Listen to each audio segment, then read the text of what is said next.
chemistry is part of our everyday lives. Take a normal household item like sugar, and you heat it.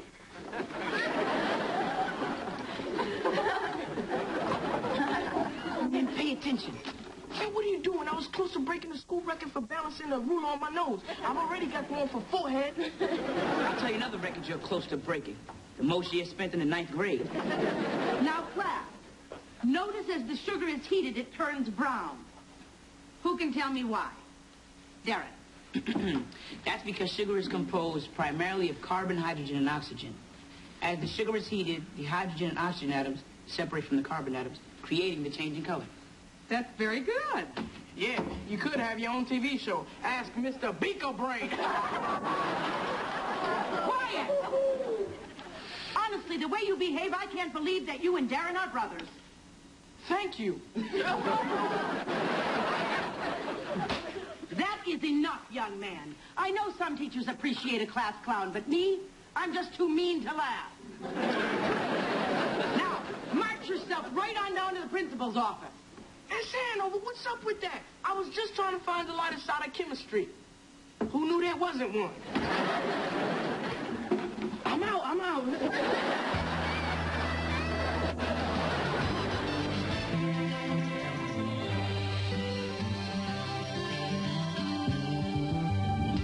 It's your personal opinion.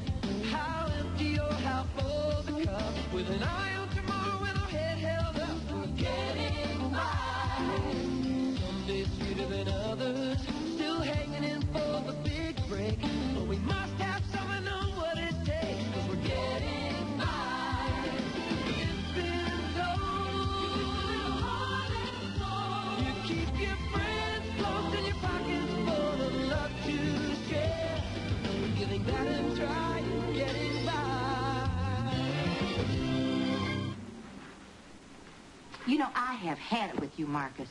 I have been up to that principal's office so many times, they are giving me my own parking space. That's pretty funny, Ma.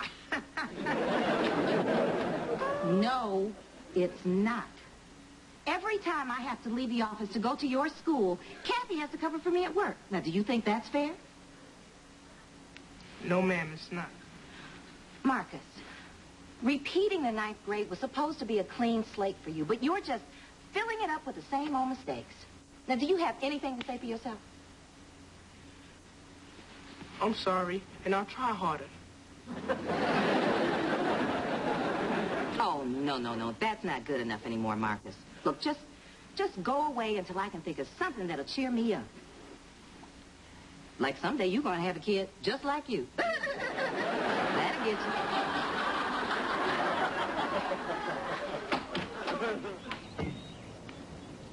So, how'd it go with Marcus? Kathy, I don't know what I'm going to do with that boy. All he ever wants to do is just goof off. God forbid he should ever be motivated to learn. Oh, well, Dolores, don't worry about it. These things happen, you know. When Tom and I were going through our divorce, Nikki's grades started to slip. Really? Mm-hmm. So you know what I did? I started a home study table, and then her grades improved.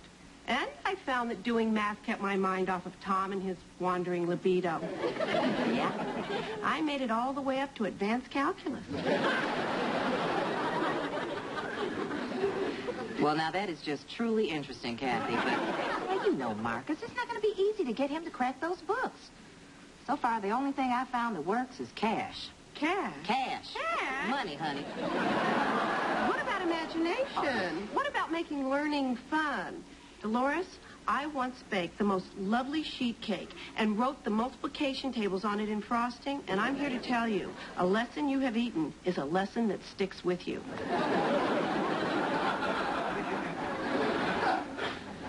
Let me see how much cash I got in here.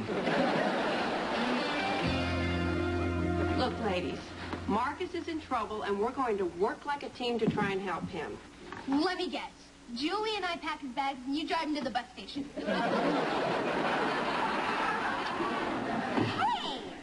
Marcus is okay. He's just a rebel. I admire that, being more of a people pleaser myself. Now, come on, ladies. You remember how much fun our home study tables can be? Remember Spanish? Remember my sombrero? My castanet? My piñata of verbs? Forget it, Mom. Marcus is a lost cause.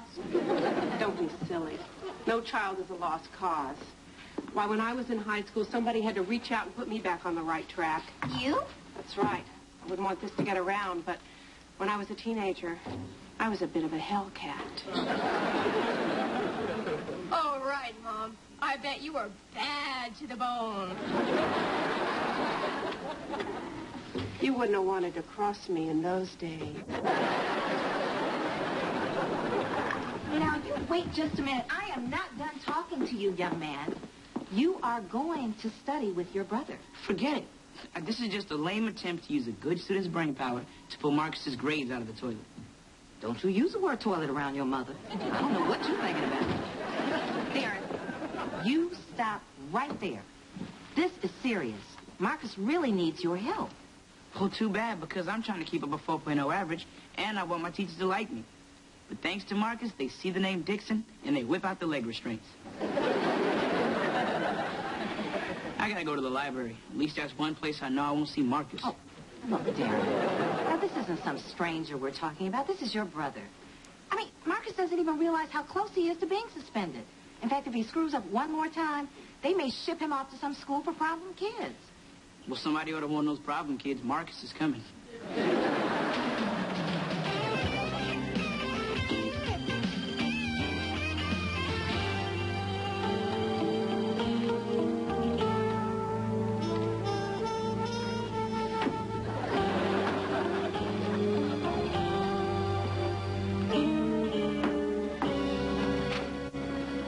Marcus!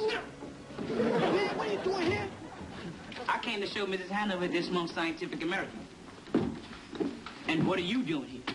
Making a time bomb to set off the sprinklers. You're going to set off the sprinklers? Yeah. See, look. You mix some of this red stuff with some of this blue stuff, and it makes just enough heat to set off the sprinklers. And you thought I wasn't paying attention in class. How you like me now? Have you lost your mind? No, man, this is gonna be funny.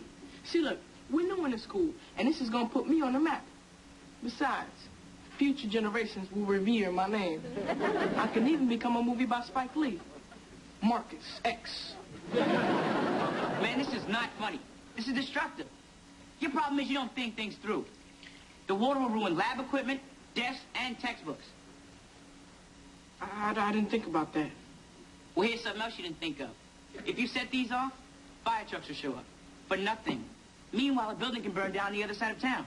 And it would all be your fault. How you like me now? Yeah, well, maybe this was a dumb idea. I'll take it apart. You better go to class. If you're late again, you could get suspension.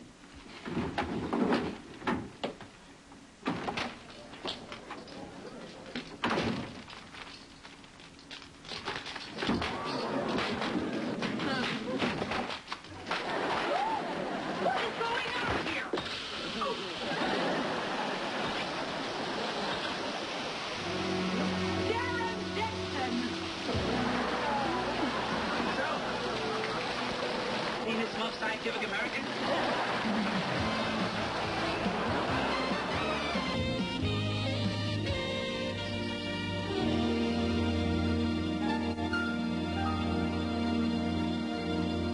What do we look at?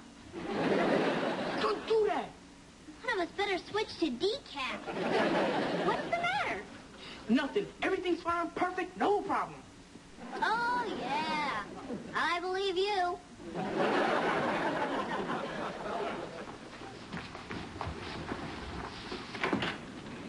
Hey, Marcus, did you hear? Some bonehead set off the sprinklers in the science lab today. You know, that is just terrible. Well, doesn't anybody appreciate the value of a free education? I heard whoever did it rigged up this ingenious device. It's like some sick, twisted MacGyver goes to our school.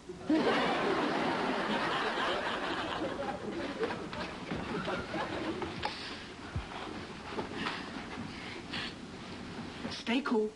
She said it was ingenious. No one ever connected to me. Oh, believe this happened. I am so mad. No, I am beyond mad. They haven't even invented a word for how mad I am. Well, it was just a little... Shut up, Marcus. I was caught red-handed. You? Yes. Caught? Yes. Red-handed? Yes! I don't know why you did this. Well, I guess I thought it would be funny. I guess I thought it would be the kind of thing they'd talk about for generations. I guess I thought Spike Lee would make a movie about me. I guess I was just an idiot. I still can't get over the shock. Neither can I. Oh, come on, Dolores. Sit down and have a cup of coffee with me. Oh, my heart goes out to you. I know just how you must be feeling. Kathy, this is so strange. You know, ever since kindergarten, Darren has been a perfect angel. I mean, he was always such a good boy, such a quiet boy. I had no idea he was capable of anything like this. Well, you know. Oh, my God. What? Nothing. What, Kathy? Tell me. Nothing. Well, it's just that I saw this story on the news about a kid who was a lot like Darren. That's what his family said about him. You know, he was such a good boy. And then one day he got to be on a test, and then he went out and blew up a few buildings. Would you like some cinnamon in your coffee? Kathy, why would you say something like that? Well, I didn't want to say it, Dolores, but you kept saying, tell me, so I told you. Why would you even think something like that? I didn't think it. It just popped into my head, okay? It doesn't mean anything. So you're saying Darren is film at 11? No, I'm not saying that. You said that. I didn't I heard say you that. say that. I did not say that. You said that. All I'm saying is that maybe right now his spring is wound a little tight. I'd check my own spring if I were you, Kathy. Look, you have to admit that this is uncharacteristic behavior for Darren. Well, yeah, it is. But you know who's really acting strange is Marcus. Now, usually when Darren gets into trouble, Marcus can't wait to rub his nose in it. But not this time. And with something this big, Marcus should be leading a parade down the street. I'm telling you, Kathy, something is going on here. You took the rap from me. What's wrong with you? What's wrong with me is I have an idiot for a brother. Wait a minute. I drenched Mrs. Hanover, and you're taking the blame for it. Now tell me again, who's the idiot? Don't you get it? You're one screw up from being bounced into reform school. That'll sure open up the job opportunities. We've all seen those ads. Wanted, reform school grads. All right. I get the point. I still can't believe you did that. You're my brother. I care about you. I'm giving you a break. Besides, I may want to run for president someday. And it wouldn't look right if I had some no-good punk for a brother. Ooh, liberal press would have a field day. The only press you're gonna get is an obituary when Mama's through with you. I don't know about that. I've been pretty well behaved up until now. The mom I know will take that into account. Come here, let me tell you something. Take it from someone who knows. You have no idea what our mother's capable of. Whatever you do, don't make eye contact. You know, I once saw Mom bend a spoon just by looking at it.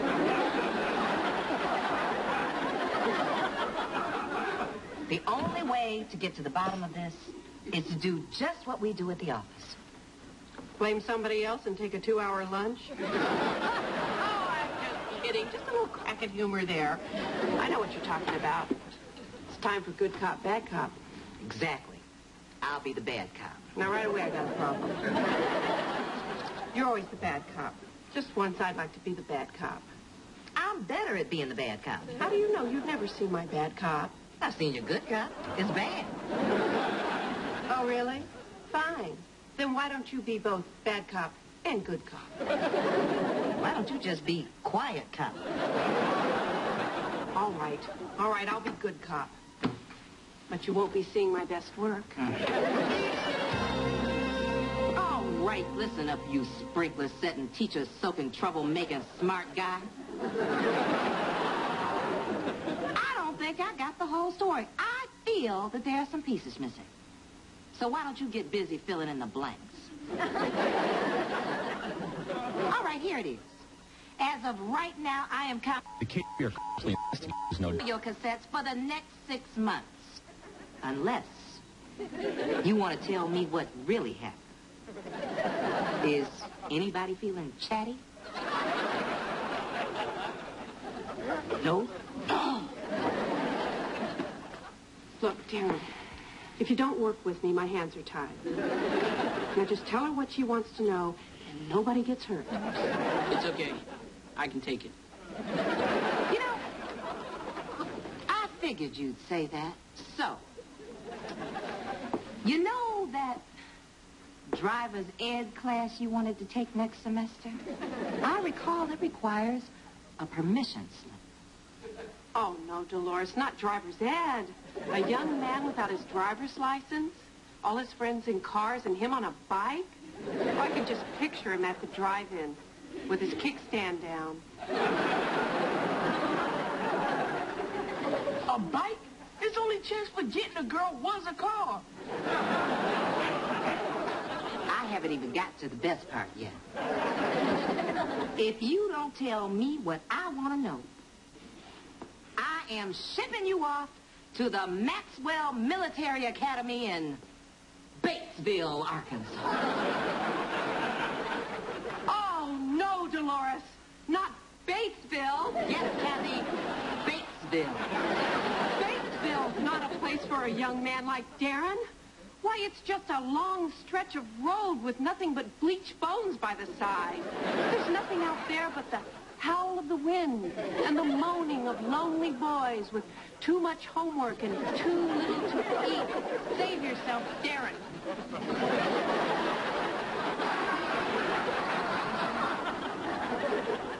They don't feed you there? Ever hear of Scurvy Kid? Why don't you just tell her what she wants to know? No. No, Kathy. Now it's too late. You know, I had great expectations for you, son. But, hey, you dashed all my dreams. Well, I guess this is what happens when a son breaks his mother's heart. I'll go pack your things. Stop! No, Darren is lying to save my butt. I'm the one who set off the sprinklers. I knew it! You? Yeah, but there's no reason to ship me off to the place with the bones on the road. I mean, that place is for boys who have disappointed their mothers, and you've never had any hopes in me. Now, Marcus, that is not true. I do have high hopes for you. You just keep blowing them up in my face. He knows he was wrong, Mom. He even tried to stop the sprinklers from coming on. But I sent him to class, and just my luck, Mrs. Hanover showed up. Well, Darren, why didn't you tell me the truth? Because I was afraid that Marcus would be sent to a school for problem kids. And as much as I could use the closet space, he is my brother. Thanks for trying, man.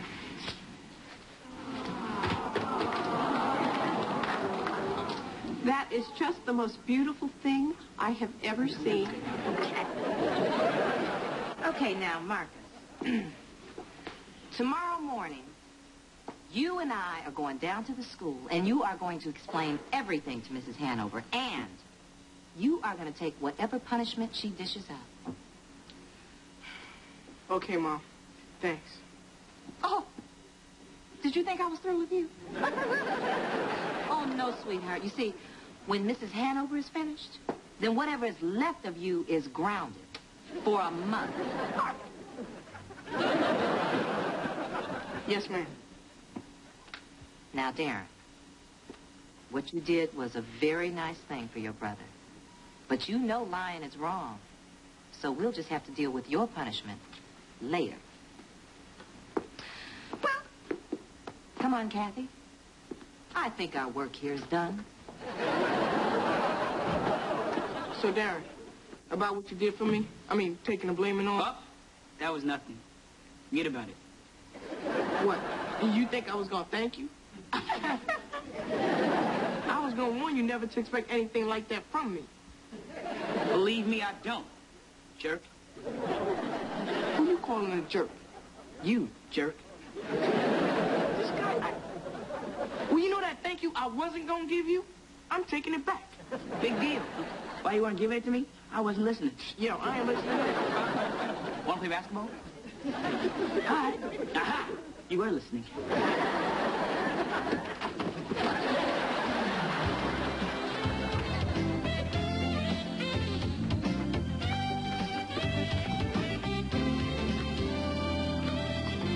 Mom, if that's dinner, I'm eating out. No, honey, I'm not cooking. I'm preparing a demonstration for Marcus to show him a practical application of chemistry. As you can see, I've taken some common household ingredients, mixed them together, and made a super glue. Oh, great. Now we can glue Marcus's mouth shut. Very funny. Watch this. And it's fixed. Nice going, Ms. Wizard. What did I do wrong? It worked so well for me in high school. But that was a long time ago. Glue's changed since then. Well, what on earth did I do wrong here? Let's see. 2 cups of flour, 1 cup, that's right. Ah, of course. Allow 10 seconds to set. That's what went... What? Oh. Oh, my goodness.